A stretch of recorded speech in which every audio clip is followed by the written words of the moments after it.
was the CIA director. We lied, we cheated, we stole. It was like we had entire training courses.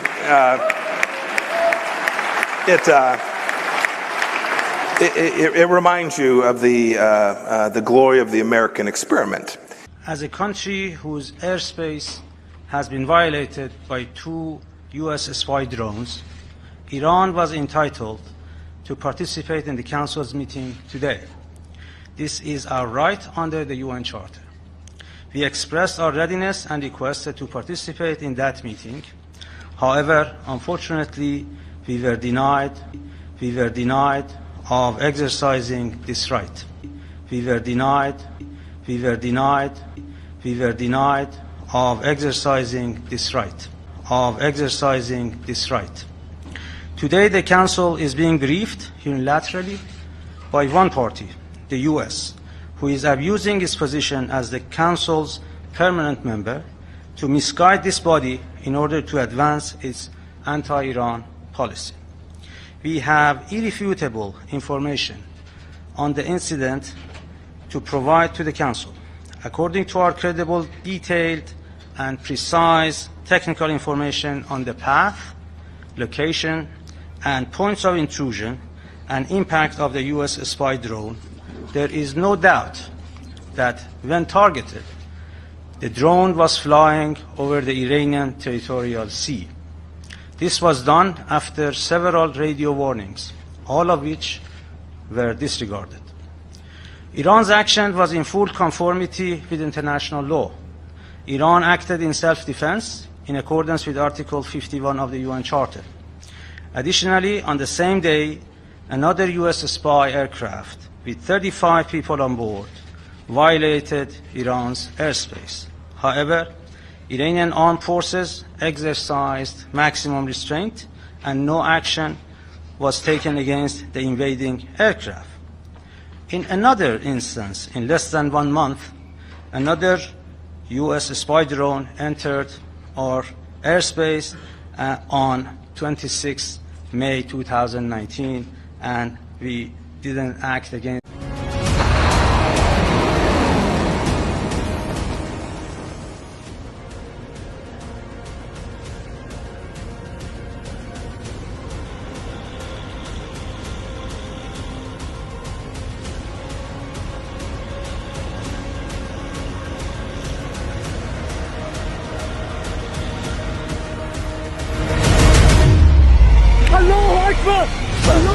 الله أكبر الله أكبر ما شاء الله ما شاء الله ما شاء الله.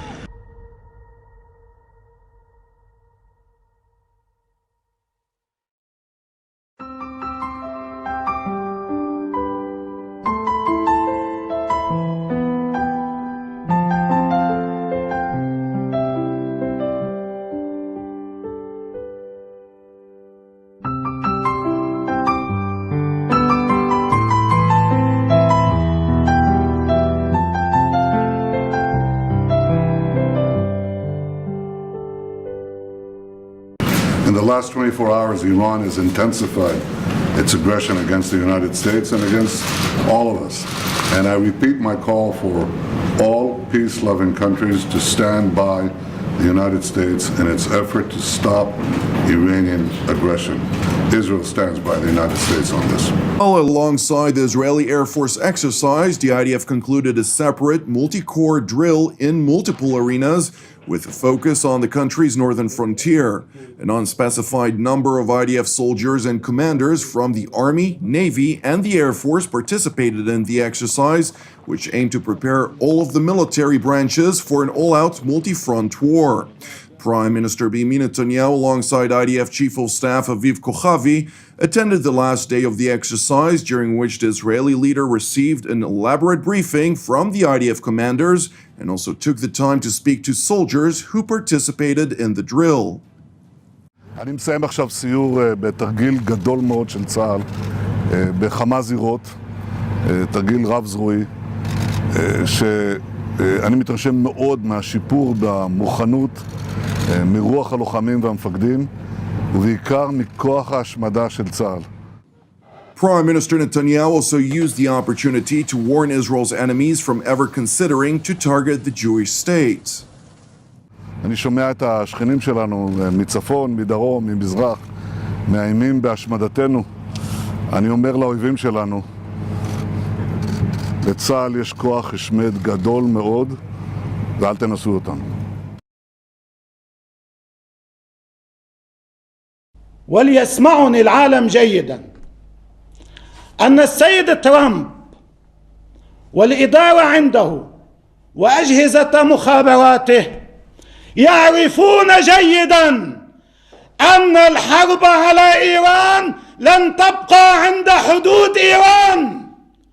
أن الحرب على إيران يعني كل المنطقة ستشتعل.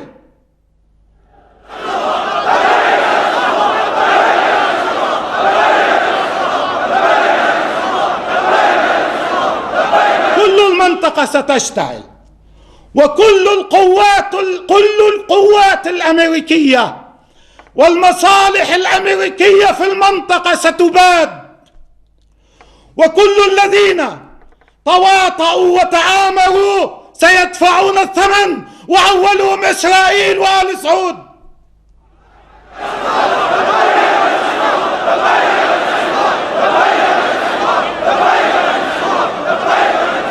ويعرف السيد ترامب عندما تشتعل المنطقة هو لا بيهمه الناس من بيموت ومن بيعيش، اللي بيهمه عندما تشتعل المنطقة سيصبح سعر برميل النفط $200 $300 $400 حيسقط بالانتخابات. هاي معادلة القوة. سمعت القائد لما بيقول ما في حرب، إيران لن تبتدئ حربا مع أحد ولم تبتدئ حربا مع أحد. أمريكا إذا بدها تعمل حرب بدها تعمل هاي الحسابات. حجم الخسائر البشرية والمادية التي ستتحملها أمريكا لو ذهبت إلى حرب من هذا النوع، هذا الذي يمنع الحرب. واليوم في يوم القدس، في الذكرى 40 لانطلاقة يوم القدس، بيرجع بعيد وعلى مسمع العالم كله، نعم نحن لدينا في لبنان صواريخ دقيقة وبالعدد الكافي التي تستطيع أن تغير وجه المنطقة والمعادلة.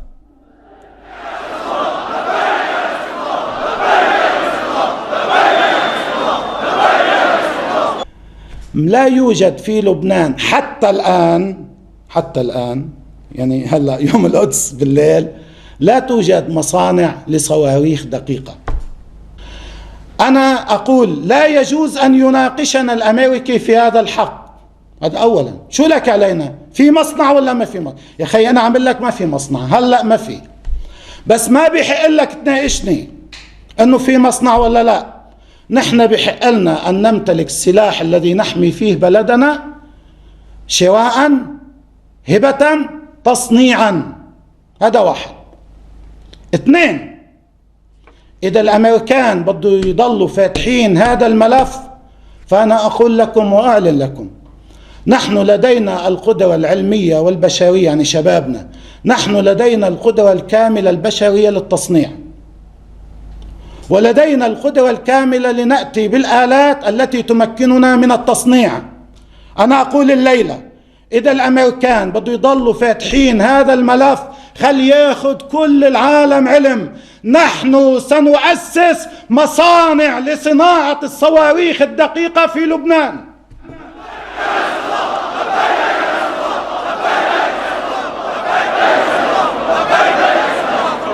إذا بده يضلوا فاتحين الملف لهلا بعد ما عملنا مصنع، بس هيك حيقنعونا.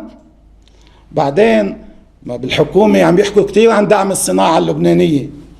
اليوم أهم سوق بالعالم تجارة السلاح. ليش عم تضحكوا؟ عم بحكي عن جد. أنا نحن فينا نصنع صواريخ دقيقة ونبيع للعالم وندعم الخزينة اللبنانية كمان. منيح؟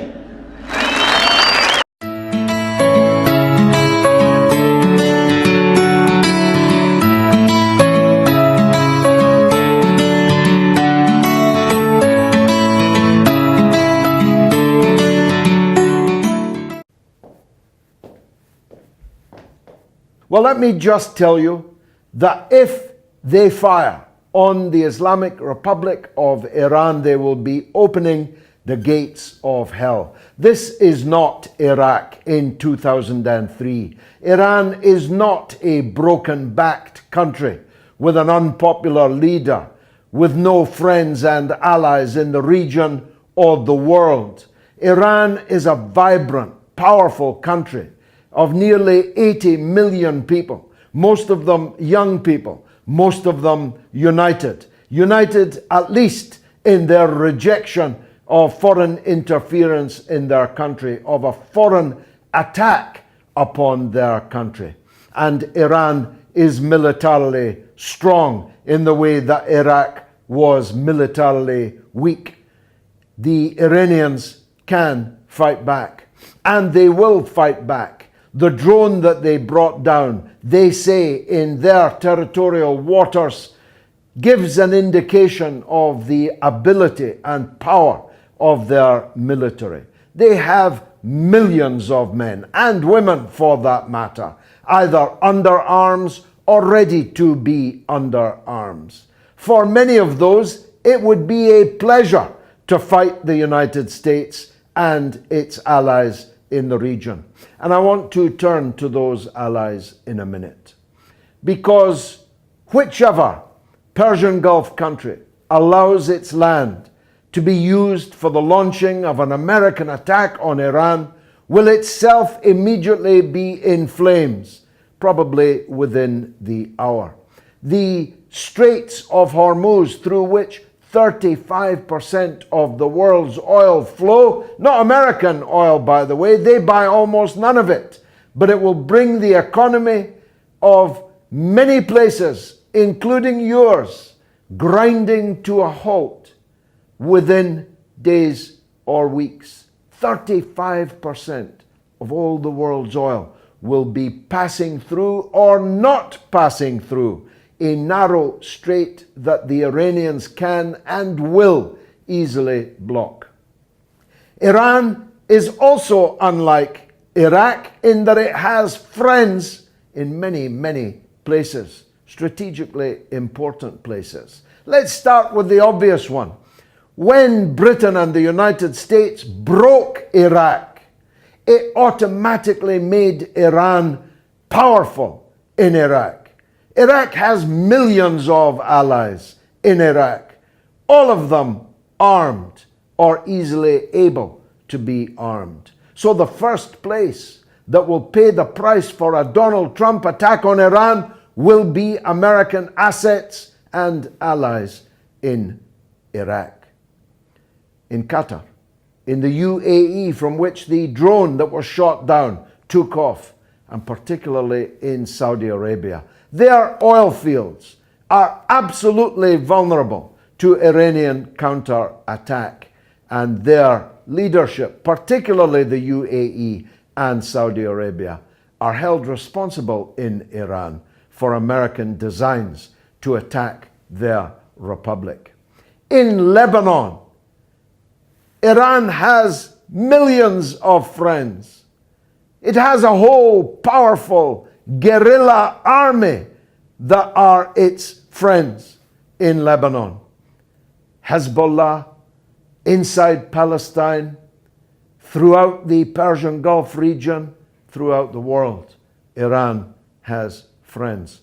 And that's why we say, pull these airplanes away. Sail those aircraft carriers back away as far as possible from Iran's borders. This constant ratcheting up of war fever can only end in disaster for all of us. Iran was complying with the nuclear deal, the JCPOA. Everybody else in the world agrees on that, except the United States and its satrapies. No more war. No war in the Gulf. No war on Iran.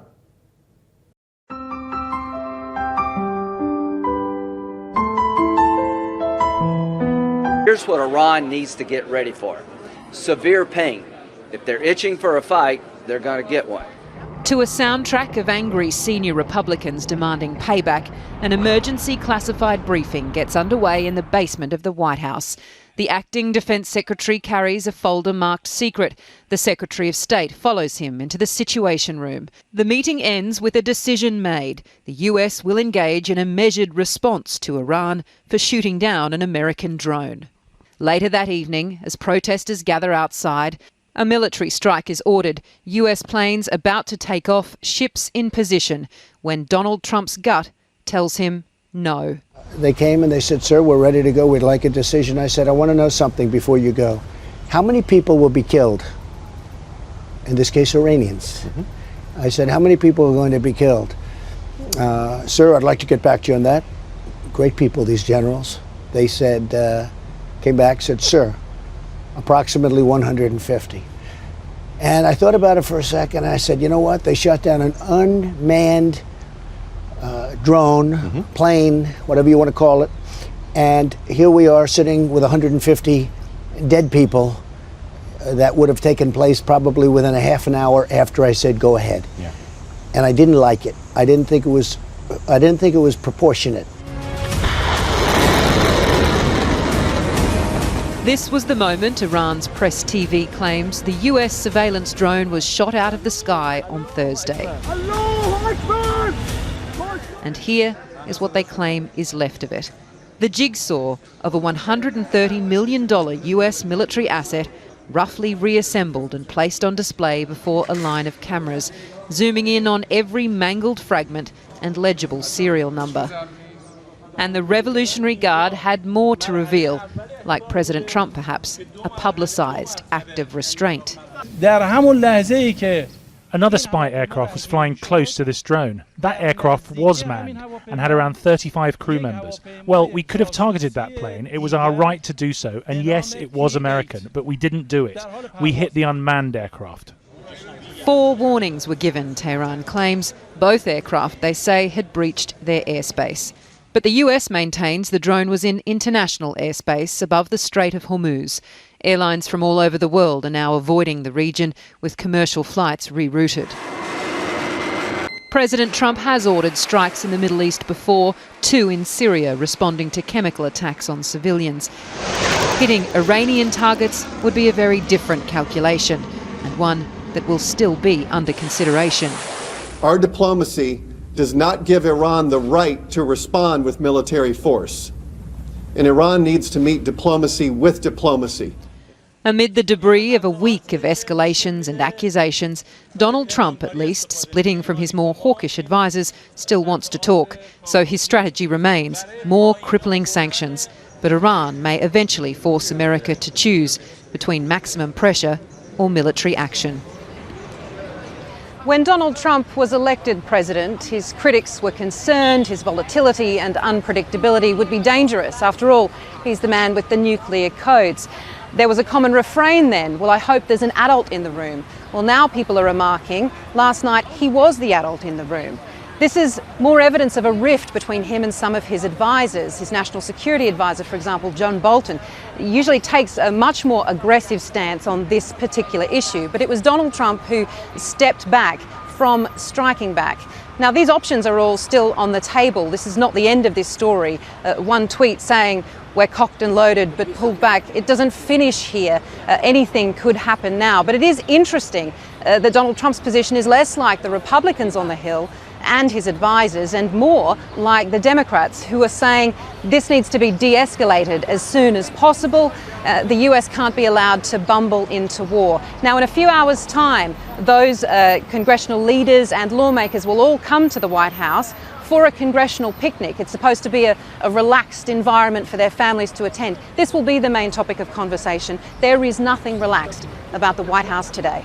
Just moments ago, NBC releasing a clip from an interview it conducted this morning. President Trump is a guest on this Sunday's Meet the Press. In that interview, he discussed his dramatic decision, first to order airstrikes on Iran, but then 10 minutes before those strikes would take place, to decide to abort the mission. They came and they said, "Sir, we're ready to go. We'd like a decision." I said, "I want to know something before you go. How many people will be killed? In this case, Iranians." I said, "How many people are going to be killed?" "Sir, I'd like to get back to you on that." Great people, these generals. They said, came back, said, sir, approximately 150. And I thought about it for a second, and I said, you know what? They shot down an unmanned drone, plane, whatever you want to call it, and here we are sitting with 150 dead people that would have taken place probably within a half an hour after I said go ahead. Yeah. And I didn't like it. I didn't think it was proportionate. It's the first time we see the president. That tracks pretty much what he tweeted this morning. But to see him talking about it, his facial expressions, his language. Plus, there are still parts of this that don't quite add up in the sense that the president says he asked the generals how many people are likely to die here, and they said, we'll get back to you, and then came back to him. Maybe that is the way it worked out, but if it did work out that way, that would be incredibly unusual. Admiral Kirby on earlier saying that, no, he's been part of these strike briefs, they call them, and it's the first slide in the PowerPoint presentation. It's one of the very first things the briefer tells you. This is what we're going to hit. This is the expected casualty of it. So it's odd. He's suggesting there that he ordered a strike without knowing what the consequences of that strike were going to be, which is kind of striking and probably runs counter to what the military typically does, as Admiral Kirby highlighted earlier in the program, that's the first thing that you tell them. And you were talking about this earlier, that it could well be, and again, the president has every right to do this, it's uniquely his decision, that he was told, kind of mulled it over, was thinking about things, and then circled. I actually have some private indications that the Iranians have been reaching out, but have been blocked from communicating with anybody in the senior Trump leadership, so that there have been back channels through intermediaries and that they've gotten nowhere. That said, it's very difficult, knowing Iranians, for them to do anything overt, especially when they feel they're under attack on sanctions and the like. So that's possibly an explanation for their aggressiveness, and there's a huge there's another issue. Miscalculation. Yeah. Well, there's another issue that the Iranians have. The State Department maybe not incentivized to bring that to the president. We know that, remember, Mike Pompeo initially said there had to be preconditions. Now he knows that the president's position is no preconditions, and he walked that back. So, you know, I think the tough part for the Iranians might be to figure out how to get to the president specifically, perhaps. So that's, again, there is a lot of interesting contradictions in the president's national security team, that's for sure. Chuck, one of the things that is very, very striking is that this president is really confident in his own decisions. Yes, he's prepared to push back against John Bolton. One concern might be that he's not getting enough information firsthand. He can get it from the generals. He doesn't have a Secretary of Defense, but he's got to have that information to be making these decisions. Well, it looks like it was he was getting the tactical advice from the Joint Chiefs, because he kept referring to the generals who said to him there was going to be some minimal casualties, and he decided that wasn't a proportional response. So that's clearly who he's listening to on this. But he had a direct message for the Ayatollah, and he said that he doesn't want war, and he's willing to sit down, but as long as it's about getting rid of their nuclear weapons. But he threw in another caveat in there. He said the ballistic missiles have to be in that agreement too. So that, of course, has been a pretty big sticking point this whole time. The Iranians are determined to persuade the international community that they're the ones telling the truth. In addition to the broadcast of this video, which the Iranian Press TV says was filmed by the Islamic Republic's Revolutionary Guards, the Foreign Minister, Mohammad Javad Zarif, has been busy on Twitter. He said, "We retrieved sections of the US military drone in our territorial waters where it was shot down." He posted this hand-drawn map, which he says shows the exact flight path, as well as marking Iranian territorial waters. He says it proves Iran acted in self-defense. It's a point that Iran's ambassador to the UN, Majid Takhravanchi, makes in a letter to Secretary-General Antonio Guterres and to the current president of the UN Security Council. In the letter, he says the drone was in full stealth mode as it turned off its identification equipment and engaged in a clear spying operation. Despite repeated radio warnings, it entered into the Iranian airspace where the air defense system of the Islamic Republic of Iran, acting under Article 51 of the United Nations Charter, targeted the intruding aircraft at 0405 hours. In the letter, Iran says the drone was in the air for almost 4 hours. It says it doesn't want a war, but it reserves the right to take any necessary measures against hostile acts. It wants the international community to respond. I was the CIA director. We lied, we cheated, we stole. It was like we had entire training courses.